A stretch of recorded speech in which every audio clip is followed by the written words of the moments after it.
take projection.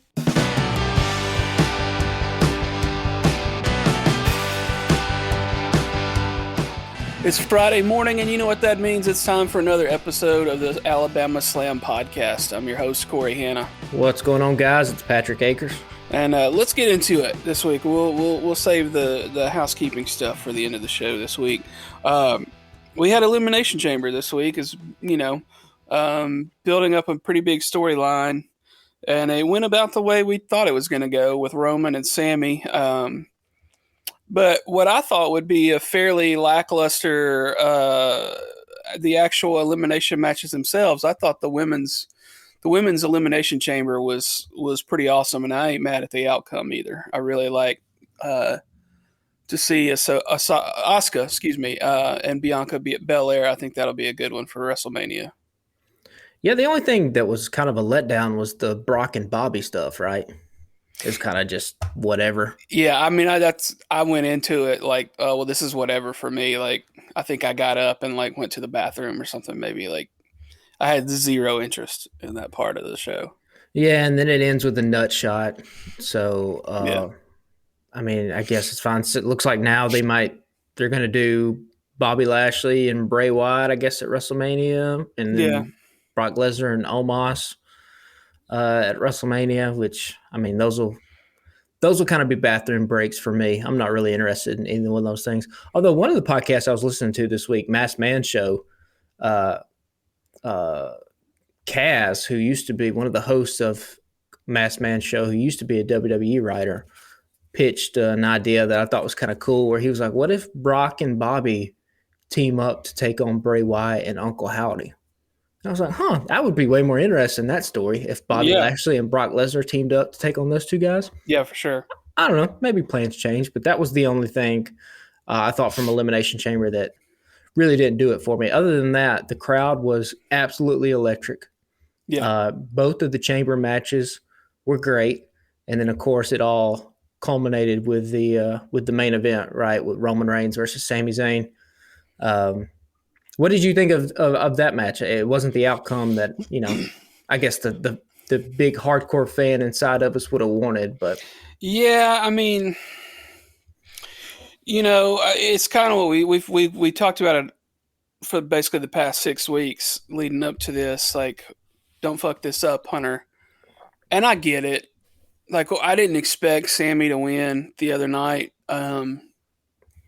There was a part of me at one point, I was like, well, maybe they will go ahead and let him get this one and then figure out how to do the triple threat match or whatever at Mania. But, I mean, it probably ended the way it should have. I don't like it. I'd still like to see him get a pin over Roman at Mania. But it looks like they'll do Sami and Kevin versus the Usos. You know, Sami had the inadvertent spear on Jay the other night. But then on Raw Monday night, I missed the first part of it and turned it on like mid-segment. It looked like Sami was trying to convince KO to team up, and KO was like, nah, cuz, why don't you team up with Jay? And then walked off, which, you know, he'll come around, I'm sure. Yeah, I mean, that's what it's building to. I love that Kevin Owens' character is still basically just like the guy that never forgets anything and watches all the TV. Yeah. Because it was a good point, you know, that he made, and it made it convincing. Like, why would I help you? Because you let me get my ass kicked and you stood beside, but I came out to save you because I didn't want your family to have to go through what my family went through. The only thing I'll say this about the ending, and then we'll go back and we can talk about the actual match and you know, whether WWE should have made an audible or whatever, just based off the moment. But the crowd at the end, you know, obviously Sami loses, and then Sami gets the upper hand against Jimmy and all that stuff. Kevin comes out to make the save. The ending of the pay-per-view felt a little flat. Wouldn't you agree with that? Yeah. And I think it was because the crowd was anticipating a full-blown connection, like reconnection of Sami Zayn and Kevin Owens. Like they were expecting a hug or something like that. And obviously it didn't happen because WWE is going to string this thing out. I think there was a missed opportunity. And I'm not saying that that's a bad call by the WWE. I think if you're going to do Sami Zayn and Kevin Owens, then yeah, Kevin kind of has to just get out of the ring and not embrace Sami just yet because we're still 6 weeks away from WrestleMania. But why did Kevin not go down to Sami's wife, who they had featured prominently? If his whole thing the next night was going to be like, I didn't want to put your family through this.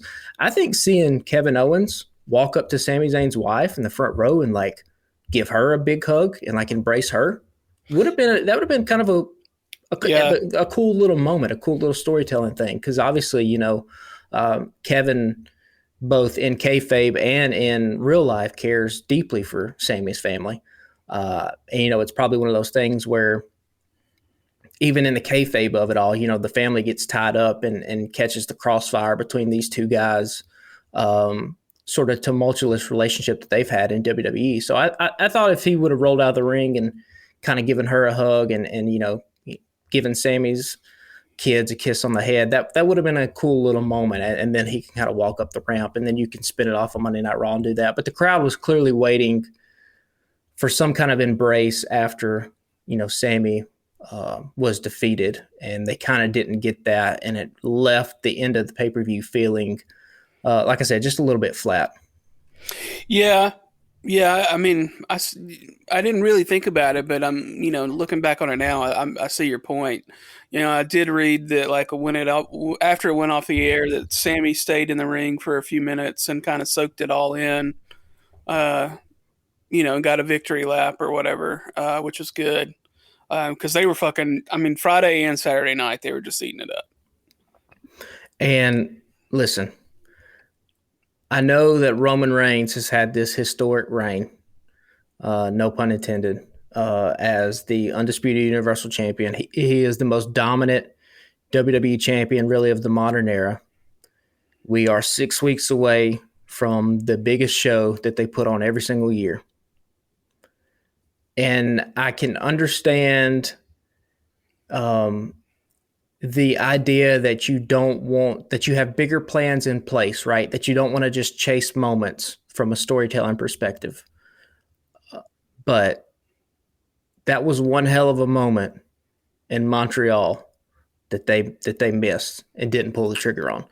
And what makes a moment like that Saturday night so special is that it comes around so rarely. Like, we haven't seen this since at least Daniel Bryan, and that's been a decade ago. Yeah. This kind of natural, organic groundswell behind an underdog babyface, and the matches in his hometown, where you have so much history WWE has with the Montreal Screwjob and things like that, and that crowd was so hot. They were so hyped. They were so behind Sami. And I don't know. I understand the booking decision that, hey, we have our plans. Roman's going to be the guy. It's going to be Roman and Cody. That's what we've been building to. I get all that. I understand that. At the same time, though, the reason we have gravitated to professional wrestling is because of moments like what could have happened Saturday night had Sami would have won the title. Yeah, I was sitting here thinking while you were saying that, like, just imagine. I know they've been pretty adamant about, hey, we're sticking to our guns, but what if 10 minutes before the match, or 24 hours before the match, Triple H calls Sami and Roman is like, hey, we're switching this up. I think I got a gut feeling we need to do this. Like, well, I mean, just imagine the chaos that would have ensued. Yeah, I mean, listen, it's storytelling, and the thing that we talk about all the time, the thing that makes wrestling unique in terms of being a storytelling platform like this is that it's ever changing. Like, it's every single week. You have the variables of the audience. Guys catch fire. Guys start going dull. Like, it's in constant ebbs and flows. And I don't know, man. Like, this was one hell of a story. And I understand the story's not over because they're going to do Kevin and Sami are going to team up, and they're probably going to take the titles off the Usos at WrestleMania. but that's not. It won't come close to what they could have done last Saturday night had they decided that, hey, at least for tonight, even if we're still going to do Roman and Cody, we'll figure it out. We'll figure it out after tonight, but we have to. We feel like we have to do this. Yeah, and that's something I want us to circle back to when we get into our AEW segment. Is when do you make the decision to change it up, even though you're pretty solid on your plans? And the predictability aspect of it, right? Right. We'll talk about that when we start talking about AEW, because I think the predictability has been a problem in wrestling since the Attitude Era came to a close. Really, the Attitude Era was the reason it caught so much fire is because you would watch that program on Monday nights and not know what the hell was about to happen. Somebody could fucking drive a beer truck down the ring. You never know who was going to debut, who was going to like come out and interfere. And as particularly the WWE has gotten more corporate, the profit margins are bigger. There's more at stake when you mess things up. It's kind of gotten predictable, but we'll circle back around to that when we start talking about it, because AEW is now running into the same exact problem. Yeah. But yeah, there was a moment, they decided not to pull the trigger on it. They're going to do Roman and Cody. Okay, we'll see how this plays out for the next 6 weeks. Yeah, I mean, I don't know. KO and Sami versus the Usos will be good, but it's a lot less satisfying than the way this whole story should have played out. I do love, though, that everyone speculated, Jey Uso's going to come out and he's going to super kick Sami and join back with Roman. And I think in all of this story, my biggest fear was that they were going to mishandle the character of Jey Uso. And so I thought they did it brilliantly Saturday night, where Jey did not touch Sami at all, right? And it's an inadvertent spear that Sami hit on Jey. And so I hope that as Kevin and Sami team up to go against the Usos, that there's still a level of respect there between Jey and Sami, to where they kind of they probably don't touch each other until WrestleMania, and then after Kevin and Sami are victorious, maybe there's another hug between Sami and Jey Uso, because I would still say that Roman's downfall at WrestleMania has to come by way of Jey Uso, because Jay's the one that started all this. Yeah. Now, whether they do that or not, we'll see. But yeah, so I love that at least when they were going that route, Sami not going to win, they didn't bastardize Jay's character at all. Jay's character stayed intact, which is really nice. Yeah, I thought that was all handled really well, the way they did that the other night. Let's circle back to some of the other things from the night, though. They started off with the women's elimination chamber, and like I said before, Asuka got the win, and I was maybe a little surprised. I wasn't sure. I wasn't really sure what direction they were going to go. But yeah, I'm excited about that. There were some really good spots in there, like. Top to bottom, I thought the entire match was pretty great. What would you think on that one? Asuka is, since she has come back with the makeup, she's on a different level. I was impressed also by Raquel Rodriguez. I know I've talked about her on the podcast. I think she has a ton of potential. Was impressed by Carmella. I thought she had a really great showing as a chicken shit heel. Liv Morgan has gotten more entertaining since she has lost the belt, which is a real testament to her, because a lot of times when people lose these championships, they can kind of go down. I guess they do go down the card since they don't have the belt, but they can also just become like a worse character. Yeah. And somehow her character has evolved in defeat, which is really nice. She's really honed in on that. Her facial expressions in that match, Elimination Chamber match, were great. All the women got their shine in the chamber match. Natty gets the big Canadian pop. Nikki Cross has her moments. Uh, so yeah, I thought that this was a great way to open the show. Also a little bit predictable though. I thought. I mean, if you just look at the people that were in that chamber match, and you said, okay, well, who would we out of all these women, who do we feel like could stand next to Bianca Belair on the WrestleMania poster and sell the match? I think it was only Asuka that could do that. Yeah. I don't see. I never thought anybody else was going to win. Yeah, I'm not mad at it. I'll take it. No, I'm not either. I think Asuka probably takes the title off Bianca at WrestleMania. Yeah, that'd be cool. I'm for it. Yeah, so we touched on Bobby and Brock already. What'd you think about the men's elimination chamber? Well, the whole time I was watching it, first of all, Seth Rollins, fantastic, great as always.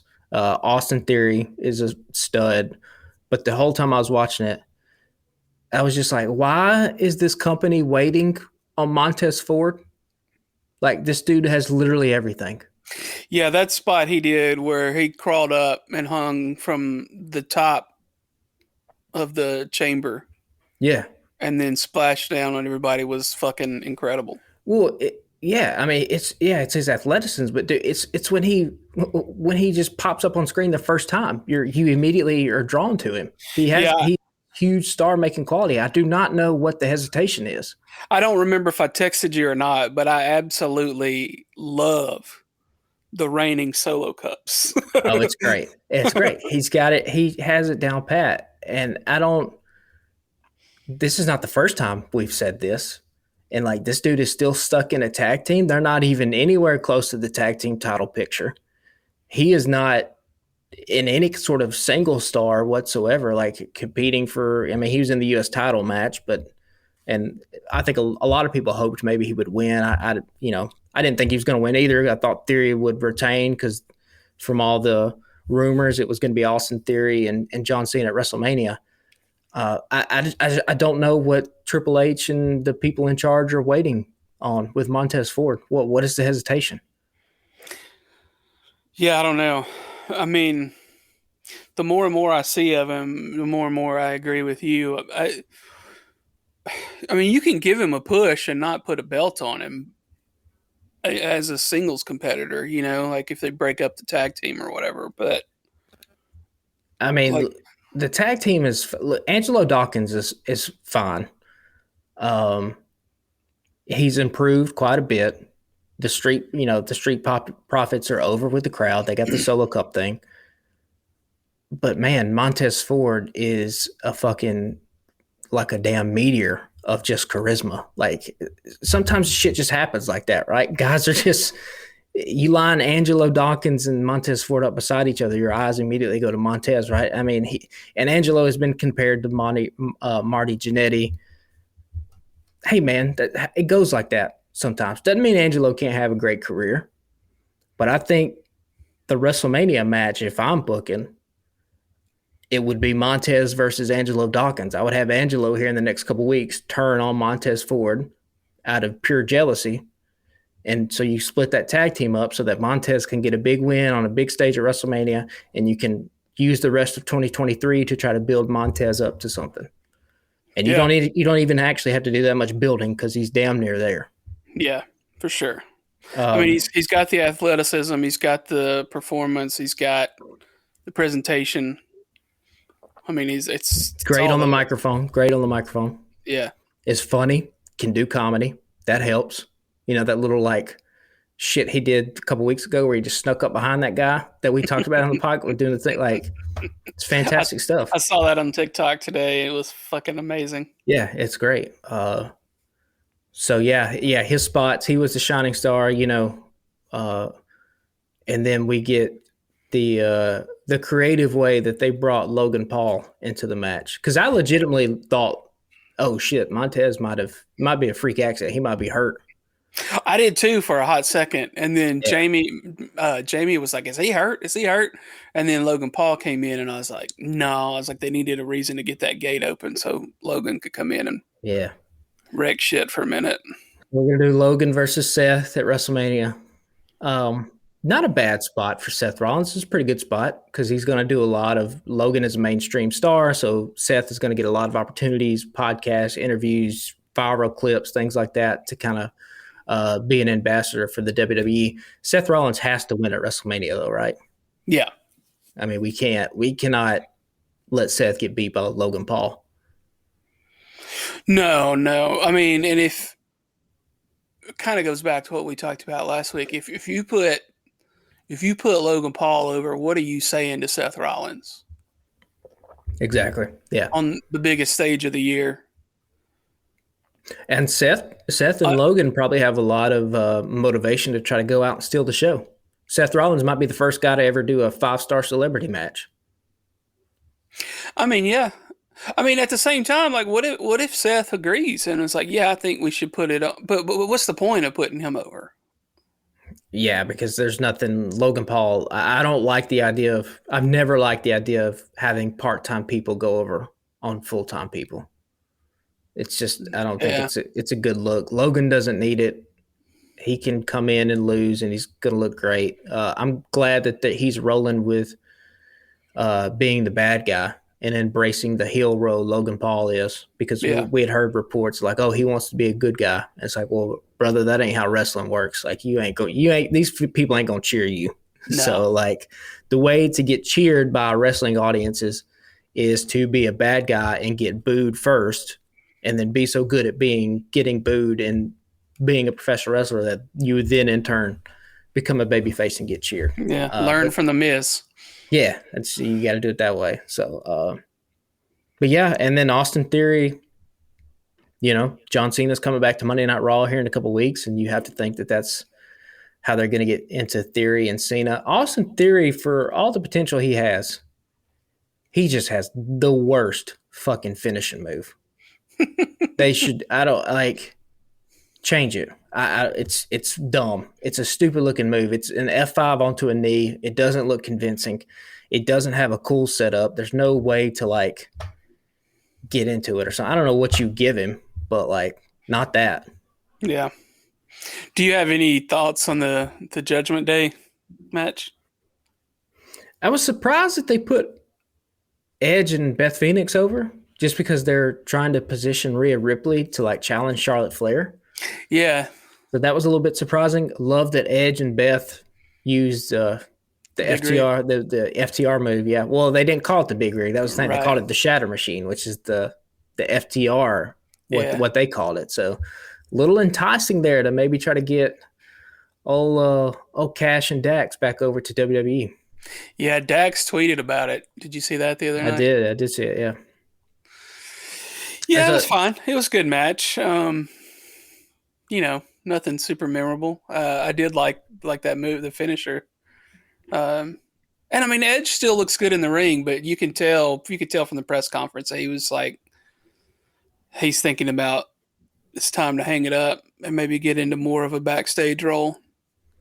Yeah, man. Edge is one of those guys who came up during the Super Cena era and was able to be one of the very few guys to get over during that era and become an absolute legend. Obviously, he had a lot of cachet with the Edge and Christian tag team before he elevated into the main event scene. But I love the Rated R Superstar. Have always loved him. I'm glad that he's healthy and happy and is back wrestling, because it got taken away from him there for a little bit. And he came back in better shape than he's in the best shape now he's ever been in his entire life. Yeah. Just looks like a complete badass. Great entrance song.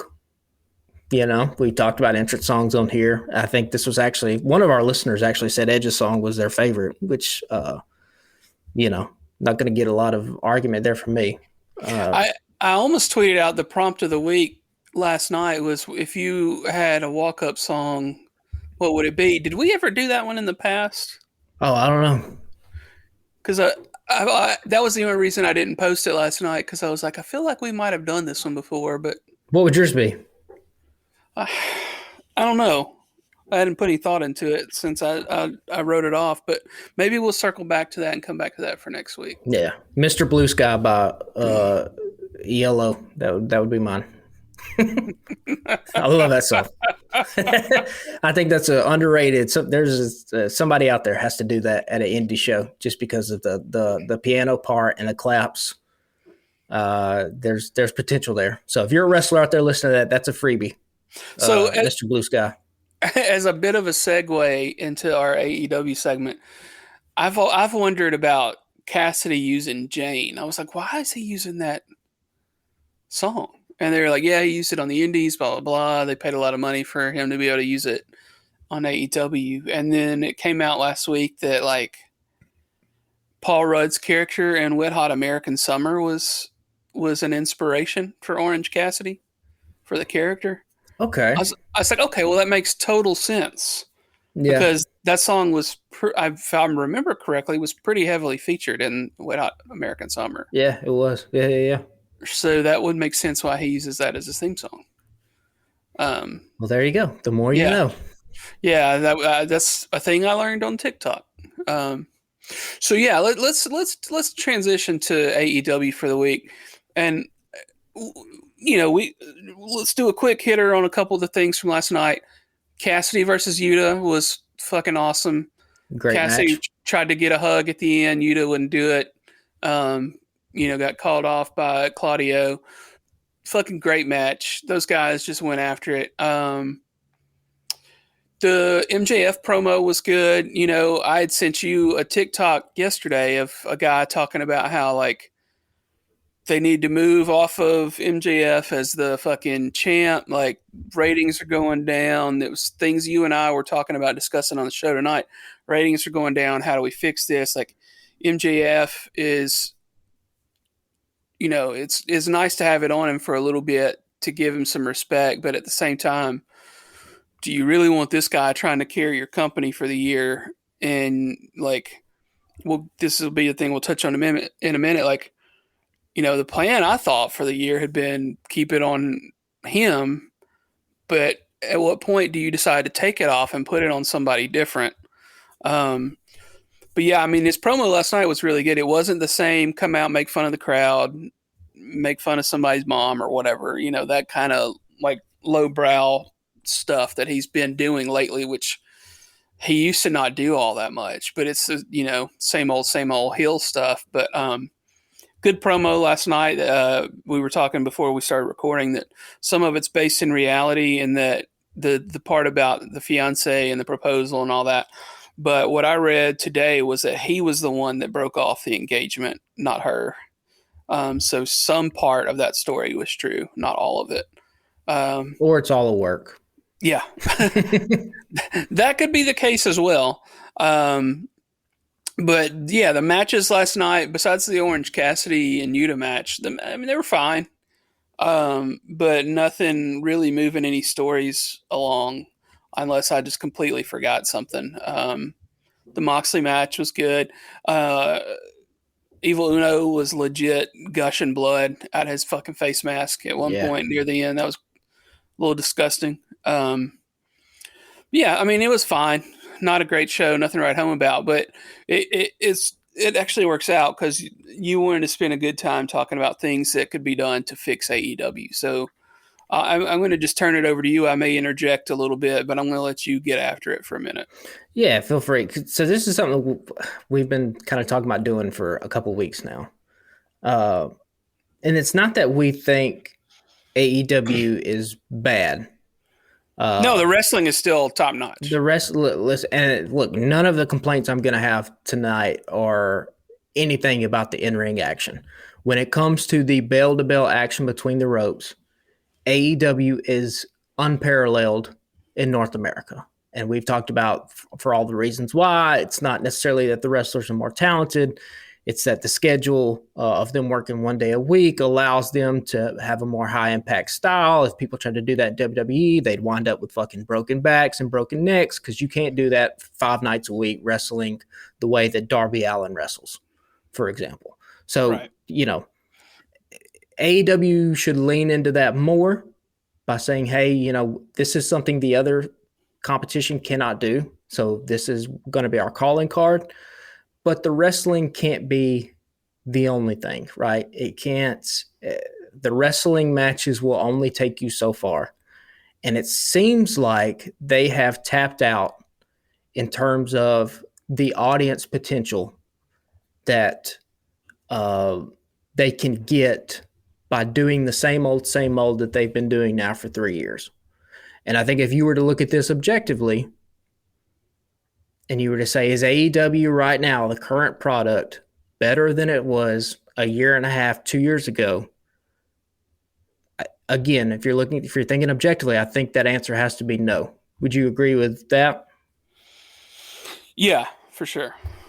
And it's certainly not better than what WWE is putting out right now. Like, if the WWE right now is a better product than AEW, even though WWE has its own faults, sometimes the shows feel like a slog. The matches really aren't that compelling on weekly television.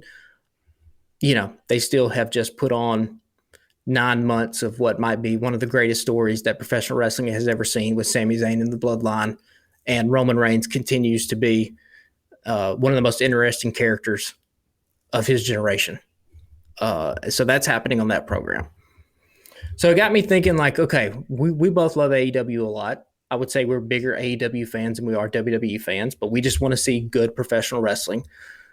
Is there things out there that we think, in our opinion, AEW could do to kind of improve the product on a week-to-week basis? And so I have some stuff here, and we'll kind of run down it. But like with anything in life, if you're going to fix something, you first have to figure out where you went wrong. And I think after watching this current reign of MJF, I think it's time that we admit that turning MJF back into a heel was a mistake. Yeah. He had so much momentum as a babyface going into the last pay-per-view. The crowd was wanting to cheer for him so bad. And for whatever reason, AEW was just like, we're not going to do that. We have this plan in place. MJF is a heel. He's going to be a heel. And like you talked about before we got into this segment, I think a lot of the low-hanging fruit shtick that MJF has done recently is precisely because he's trying to get people to not cheer for him. Because if he comes out and does promos every single week, like what he did Wednesday night, again, because the AEW crowd responds to good professional wrestling above anything else, they're going to start cheering for MJF again because he's giving them good professional wrestling. Well, yeah, and he's pushing the story forward last night. Like, it was a good performance and a good promo. Yeah, unlike where he just comes out as like, you guys all stink, and you're the worst. And this is, if he's in Philly, for example, your cheesesteak sucks, and the same old stuff. But like, for him to come out and tell a story like he did last night, that's where MJF is the best. He had. And that's what put the storyline with him and Punk into, like, that's why that was like what we've talked about before, is like, that was probably the best storyline of wrestling for that year. Like, if my favorite, if not the best for the year. Like, he has that sense of making you start to feel for him, even though his character is a complete piece of shit, right? Yeah, and he's trying to tell you why and make you feel sympathetic for him. And you saw it in his promo Wednesday night. He has a natural fire to him. That is the biggest thing that any babyface can have, is a fire that the crowd can get behind. And so he had all that stuff with the bullying, and he had all these little nuances to his character that he was putting on display week in and week out. And if you'll remember, like, they had that Hangman injury, right, where Hangman gets a concussion and they have 10 minutes they have to feel. And so MJF runs out there and cuts that promo where he says, for once in my life, I'm actually going to earn it. And the crowd was sold on him. And then they just decided to have him be a heel again. And so I think that, again, it goes to show, much like we were talking about with Sami Zayn at the beginning of the podcast, these moments sort of happen organically.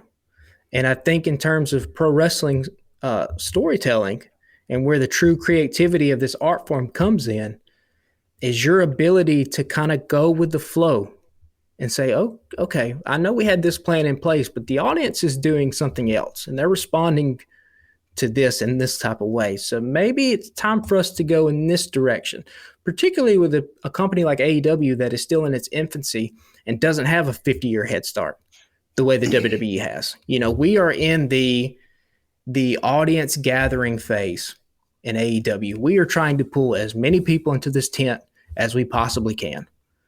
And so we have to be on our A game week in and week out. And the beauty of professional wrestling is that the fans will tell you what they want to see. Not saying you do it all the time, but when your company lacks a super over babyface, when the whole industry kind of lacks a super over babyface, maybe not a bad idea to give them a super over babyface that they're cheering for. Yeah, I mean, is it a missed opportunity? Is it too late? I don't think it's too late. I think MJF can get it back. I think he's talented enough to get it back, but here's the problem. Who does MJF go up against now? Because what we were speculating was that they would do a double turn at the pay-per-view, the last pay-per-view, and Jon Moxley would turn heel. And I guess they're kind of doing it a little bit. You saw a little more heel work out of Wheeler Yuta and Claudio Wednesday night. And Moxley's sort of leaning into the heel stuff. So you can kind of position Blackpool Combat Club as a big heel group, but is it you? I don't know. I don't think it's too late, but shit, maybe it is too late. Yeah, Mox is not necessarily heel at the moment, and he's not necessarily babyface. He's more like a chaotic neutral, almost. Like if we're speaking in terms of like D&D or something, like he could be a full blown babyface if he wanted, but he could easily be a heel like from 1 minute to the next. I think you'll get a heel Jon Moxley at Revolution against Hangman. I think that's what they're going to do because they have outside of MJF, you really don't have, and Chris Jericho, there aren't any other kind of top flight heels. But then again, there aren't a lot of top flight baby faces either in AEW right now. Yeah. So that's part of the problem. And then, so that, I think that's the first admission that we have to have if we're trying to fix AEW. And then I think the second admission that we have to come to face with, and we have said this since this podcast started, maybe Tony Khan is not the guy who can creatively steer this ship all by himself. And every single television show that we all love has a multitude of hands that are touching the product, that are influencing it. And maybe in the modern day wrestling where, the television product is the sole product, which is unlike what it was in the territory days where the television shows really didn't matter because the only thing you were trying to do was to get the people to come out to the spot shows. Yeah. And now, Vince McMahon and the rise of television, now the episodic structure is the most important thing. And so maybe it's too much for one guy to handle all of this stuff. Yeah, I mean, because you look at any TV show, there's not one person writing it. Even on the shows like, say, Parks and Rec, for example, where one person's name is listed as the writer for that episode, they sat in a writer's room and took creative ideas and jokes from other writers to include in their script. And like the way I've heard it actually on a Parks and Rec podcast was that it might say written by Corey Hanna, but the first pitch was Corey Hanna, and then everybody else got a turn at like, well, maybe let me rewrite this scene, or maybe here's a couple of jokes to punch up, act 3 or whatever. I mean, I think Tony takes ideas from people, but I think you're definitely right, and we've talked about this a lot. He needs to have somebody else helping to steer the ship. He's got his hands in too many things. He's a task manager. There you go. So that leads us to the first fix of AEW, which is we're going to hire a writing staff. we're going to hire a booking committee. And Tony Khan can be the head of it if he wants. But we have to get some more people into this room that can kind of spearhead some of these other stories. Because basically, if you look at AEW right now, tell me the stories that are happening. It's MJF and Danielson. It's the women's story. It's Mox and Hangman. Is that really the only three? I mean, there's some tag team stuff, but it's not. Yeah, I mean Ricky and Starks and Jericho. Yeah, and I mean that's boring as shit. They've done it backwards. So, I mean, but yeah, I mean that's it. There's nothing for a lot of the undercard people. Again, one of the hallmarks of the Attitude Era was that it didn't matter where you were at on the card. You had a story. You could be a damn jobber, and you had some kind of story that you were going to that the fans could connect to. Every angle was hot. You go back and watch Memphis wrestling from the 80s. Every single angle was white hot. Why? Because there were stories behind all this stuff. AEW does storytelling, but they just don't do it that well consistently across the board for all the stuff. They hit on things every once in a while. The Hangman story was beautiful when they told it, him getting the title, but then what happens when he got it? They just shit the bed, and his title reign ended up becoming kind of unmemorable because he didn't have anything to do. Yeah. Again, this is where we get a committee in here, a staff that we can sit down and break these stories, chart them out, have a bunch of different ideas pitched around. And the good news is that there's people out there that you can get, right? I mean, some names I have written down here. Gabe Sapolsky, who was the booker for Ring of Honor for the longest. He's currently a talent scout for WWE. Don't know what his contract looks like. We're all speculation, but could you hire him away? Give him a bigger salary and say, hey, you want to get back in the creative side of things? Come over here and work for us. Hunter Johnson, also known as Delirious, also a booker for Ring of Honor. He's not doing anything right now. Why not bring him into a writing staff role? Scott Levy, a.k.a. Raven.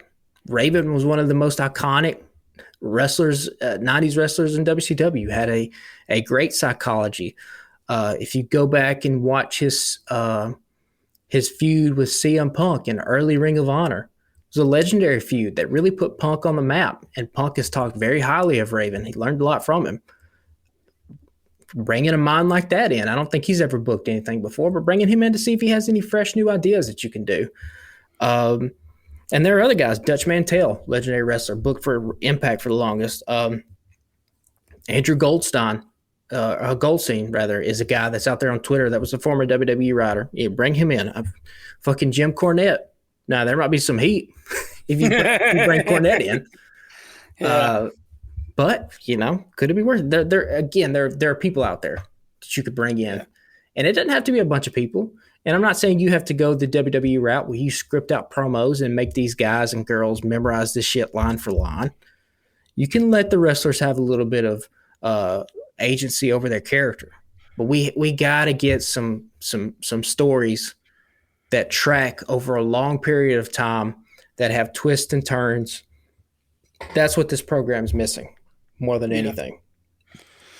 Well, I don't want to rush you, but we got about 15 minutes left, and I just looked at your notes, and there's still a bunch of notes there. Okay, so I'll run through it. I'll run through all this stuff. This is shit I typed up last night. My number 2 point was we are going to adopt a philosophy that we are just going to put the best TV on all the time. We're not going to let stuff go and try to book for the pay-per-view because, again, we're not in the position right now where we can only try to sell these pay-per-views. We have to sell these TV ratings. We have to make it to where when you turn on the television Wednesday and Friday night, you have literally no idea what is going to happen. And that gets down to the predictability factor that we talked about at the beginning of the podcast. And I have written down in here, like Game of Thrones. The first season of Game of Thrones, I remember because my friend was like, hey, you need to watch this fucking show. Like, here's the first season DVD, put it in. So I'm watching it. And, Sean Bean is on the cover of the DVD, right? He's the main character when you watch the first season of Game of Thrones. You watch Game of Thrones, Corey? I did, yeah. What happens in episode 9 of the first season with Ned Stark? Is that the one where his head goes rolling down the hill? The main character fucking dies. And it is a shocking moment. And as soon as he gets decapitated, you at home are like, oh shit, this is a different show. Because I've just been conditioned to come to realize that, like, hey, if the person's on the cover and they put a lot of marketing behind this person, like they're gonna have some kind of plot armor, right? No, Game of Thrones was like, nope, this is a different type of show that you've ever seen before. You don't know what the fuck's gonna happen when you turn on Sunday night, and that's what the whole industry of wrestling is missing. So we're going to have it to where all kinds of, we're going to change titles. We're going to do all this kind of shit. Now we're not going to get, loosey goosey with it and have the title be hot potatoed everywhere, particularly the world title. But we have to foster this environment of where you never know what's going to happen. So you have to tune in, and that's going to make it to where I think, more people are going to watch the show that way for sure. Yeah. I mean, the Friday night ratings are in the dump. Like, they just keep getting worse. Supposedly, last night was back up over 1 million. It had dropped into the 800s, I think, last week. So I don't know if last night was only boosted by the fact that there was the special announcement or what. But yeah, some Friday night needs to step up somehow, big time. So there you go. So that leads into my next point about Friday night, and this one might be one that listeners out there be like, oh, I don't agree with that.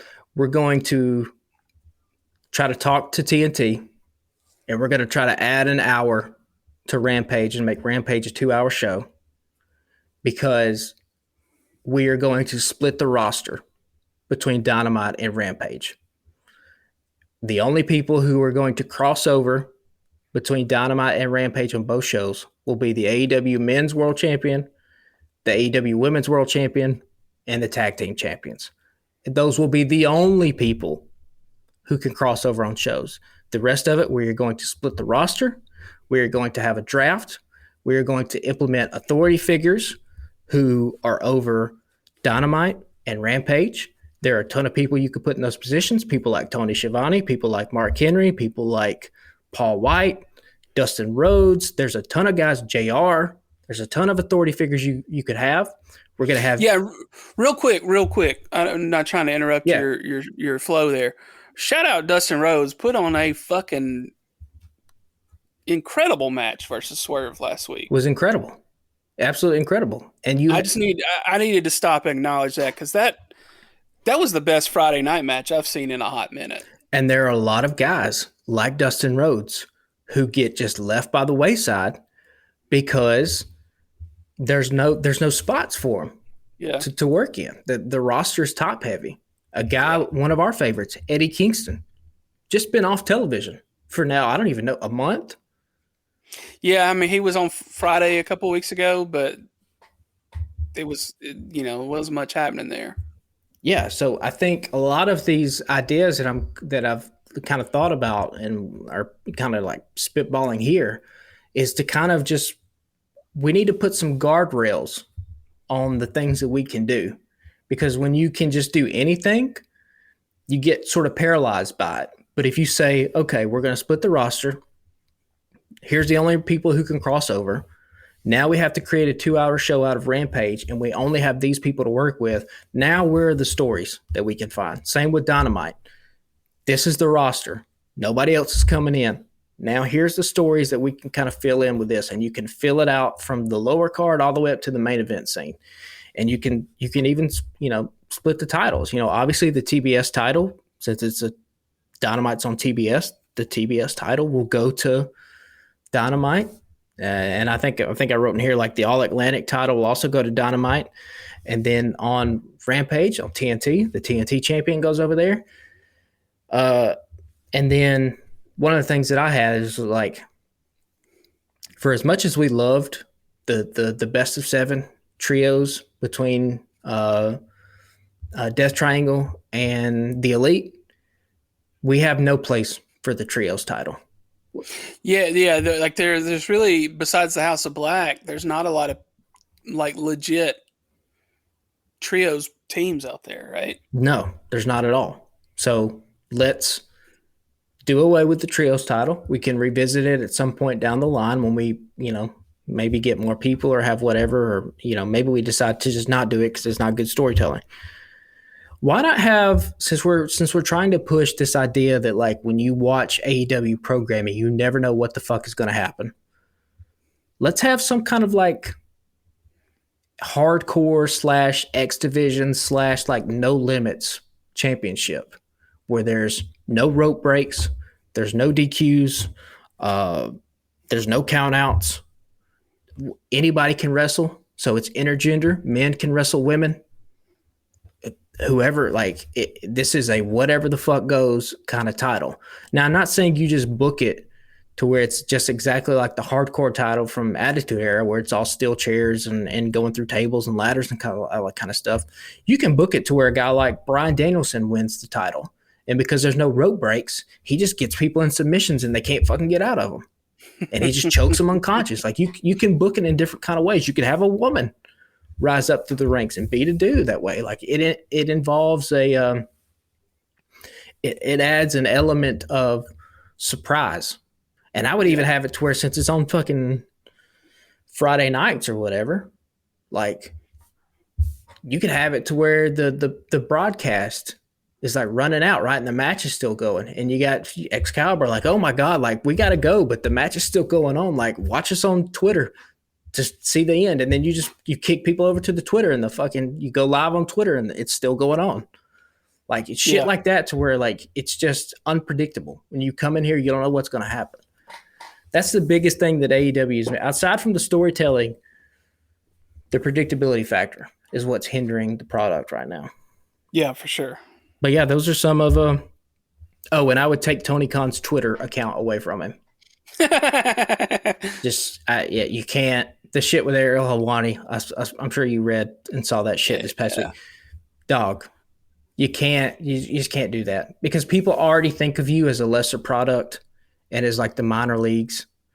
So you can't keep giving ammunition for them to get you. You can't keep adding fuel to that fire. Yeah, it's not a good look, son. No. And so in my notes here, once I had these authority figures in place, I would have no mention of Tony Khan whatsoever during AEW programming. He can still do all these interviews. He can still promote the product as the owner. But in the kayfabe of the show, there is no Tony Khan. So when the guys are complaining, they're complaining to their GM of the show that way. Yeah, so what was the point of him coming on just to introduce Adam Cole, to let Adam Cole make the announcement about the new shows last night? Because you're trying to pop a rating, and so you say, oh, Tony Khan has a big announcement, but Tony Khan's not skilled enough to deliver that announcement in the way that Adam Cole is. So then you just kick it to Adam Cole and let him do it. They've done it before. They did the same thing with the New Japan announcement.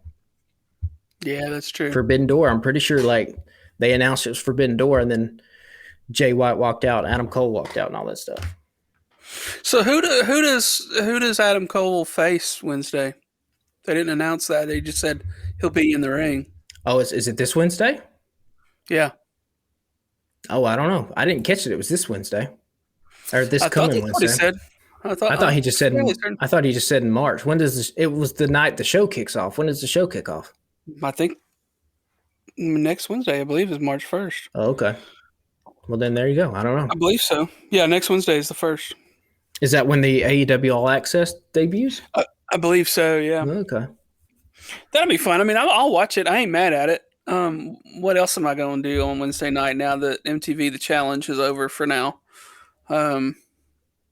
Yeah. I mean, it'll be cool. And you need programming like that too, because again, like I think you need these people on the roster, these men and women, you want them in front of an audience as much as possible so that you can gauge what the reaction looks like. Because there might be something on AEW All Access. There might be a minor character that hits with the fans and connects that then Takeshita, baby. Takeshita. This is what you've been saying. Could be that then you can spin off and you start putting them on television, start having to win matches. Again, I think it would help if you split the rosters that way too, because then Takeshita doesn't get lost in the fold. There's a lot of dudes we've put a lot of equity in that have kind of faded after this past year. You remember how hot Wheeler Yuta was? Yeah. Garcia, nowhere near as hot as what they were, because we can't keep this momentum going because we got to ping pong the TV time back between a lot of people. So you have a guy like Eddie Kingston, who I think could easily be AEW's version of a Sami Zayn, if you gave him consistent television time. Oh, no doubt. And yet he's not on television. It's mind blowing.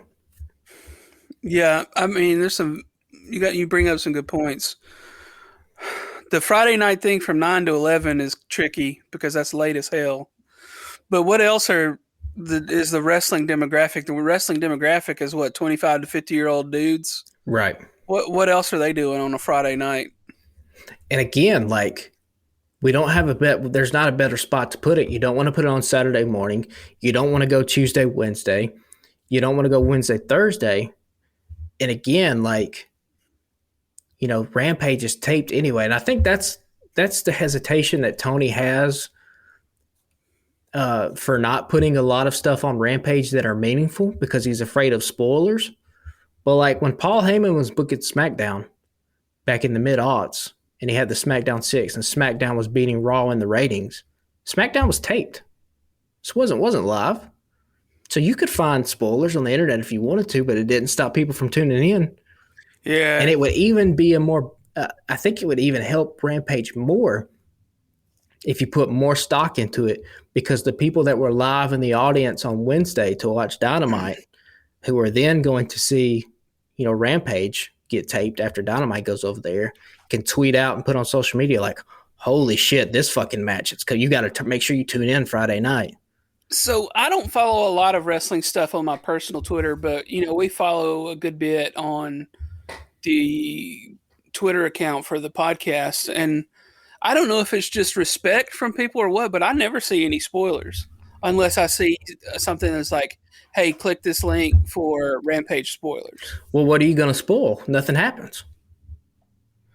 Right. But I mean, still, like, if you wanted to know, like, you know, what happens between Willow Nightingale and I forgot who she's wrestling Friday night, but like, if I really wanted to, I could get on there and find out. But like, I don't know. I don't like to. So I just think it's good that like people aren't getting on there and actively being like, hey, this happened on Rampage. Yeah, but they're not like promoting it either. So True. I think people would be respectful and not like tell you that like, oh, fucking, you know, if the John Moxley Evil Uno match had happened on Rampage, I don't think people would have been like, oh, John Moxley like beat Uno or whatever. But somebody'd probably take a screenshot or take a picture of like Uno fucking gushing blood, because they did it with Ruby Soho when they had that street fight on Rampage, Yeah. and they just posted pictures of her bloody face, and you go, what the fuck is this? Like, I got to watch what happens Friday. Like, that's the kind of excitement that I think AEW needs to try to cash in on.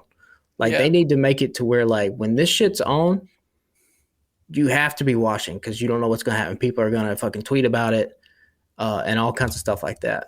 And I think, too, they fucking beat the audience down with so much wrestling when they do these shows.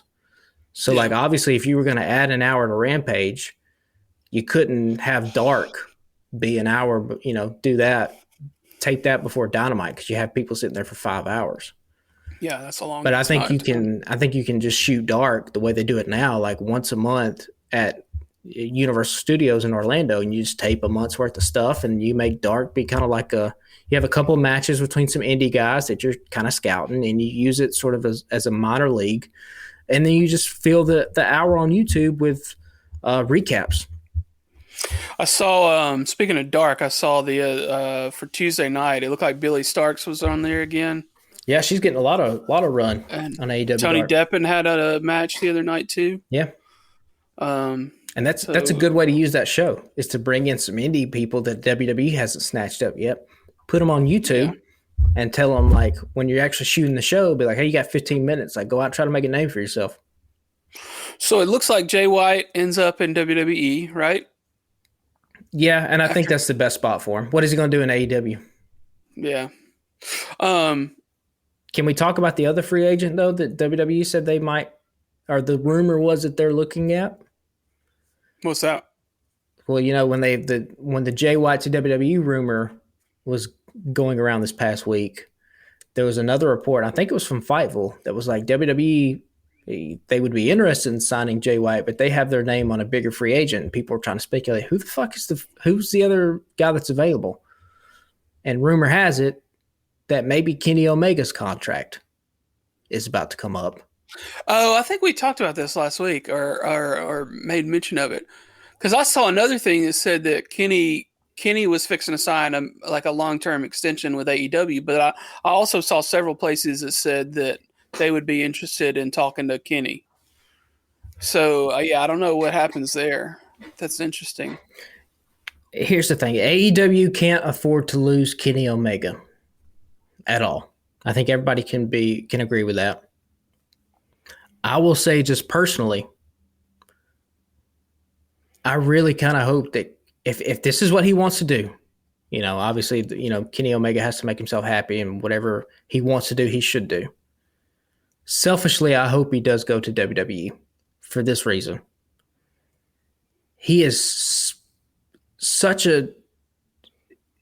Kenny Omega is such a good wrestler that now it's all about where do people situate him in terms of an all-time list. Like what is Kenny Omega's legacy? And there's going to be a lot of people, just like there was going to be with AJ Styles back in 2016, who are going to have a knock against Kenny Omega because they're going to say, well, he never did it on the biggest stage. He never did it in WWE. Like, he was an indie darling, all this stuff, blah, blah, blah, blah. Same shit they said about AJ Styles. If he was in WWE, he couldn't have made it. And I just think for Kenny, just being a fan of his, right, and seeing the legacy that he's had just on the business in general. I mean, talking about being what he did in Japan and helping, just spearhead wrestling across the globe and just his style that we've seen so many people steal from and take things from. I do hope if he wants to go to WWE, I hope that's what he does, because he deserves to walk down a ramp in front of 90,000 people and steal the show at a WrestleMania and shut all these naysayers up who would have said that, like people like Jim Cornette, right, who have been staunch Kenny Omega haters. The one thing Jim Cornette's always been about, like, hey, if you get a reaction from the audience, if you're over with the audience. And so for Kenny's sake, I hope that he does go. Now, what does that mean for AEW? Obviously, that leaves a big hole, but hey, somebody can step up. Means you gotta get Ospreay. Yeah. When the opportunity arises, you gotta get that man. Yeah, but there's a lot of parallels here between Kenny Omega in 2023 and AJ Styles back in 2016. And now AJ Styles is synonymous with WWE, right? He's a multiple-time champion. People are like, oh, they'll never make AJ Styles champion. Well, they did, because he came into WWE and was over his rover, right? And also, if you have guys like Jay White and Kenny Omega come in, if they're going to have Cody Rhodes take the title off Roman Reigns at WrestleMania, Cody's going to need some challengers. And I think it sets itself up nicely to tell a real interesting story that here Cody Rhodes was trying to be this interloper and this disruptor in the pro wrestling space. And he goes to WWE to try to run away from that. And that legacy of disruption has now chased him to WWE in the form of Jay White with the Bullet Club connection and Kenny Omega with the AEW connection, where they could come in and be like, hey, you thought you could run away from us, but we're here now. And now, you're not going to be able to run from us anymore. Well, he did give a little Kenny salute. Yeah. At the end of the Rumble. So, I don't want to rush us out of here, but we're at the hour mark, just barely over an hour. I do have one quick comment I want to make, and this is a thing I've been meaning to mention for a while.